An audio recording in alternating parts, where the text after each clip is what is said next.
Hello friends, welcome to TechTechGuide. Today I'll show you how to change dress color in Canva. If you are new to our channel, please hit that subscribe button so you'll never miss any updates from us. So let's start. First of all, over here I am in Canva workspace. So you can see here is my image of which I want to change dress color. Now all we need to do is tap on this image and head on to edit photo.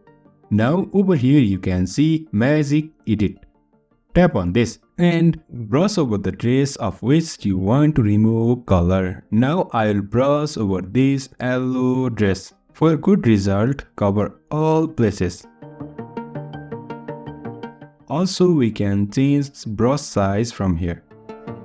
Don't keep any places to hover. Now you can see here I have covered all yellow dress. Now hit on this continue.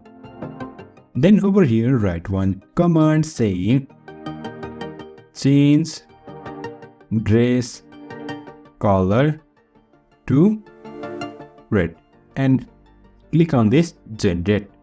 Now within few time you can see our dress color will be changed. So you can see here our dress is changed to red color. If your result is not as desired, you can regenerate by just clicking over here generate new results. So in this way we can change dress color in Canva. So if you find this helpful, please like, share and subscribe.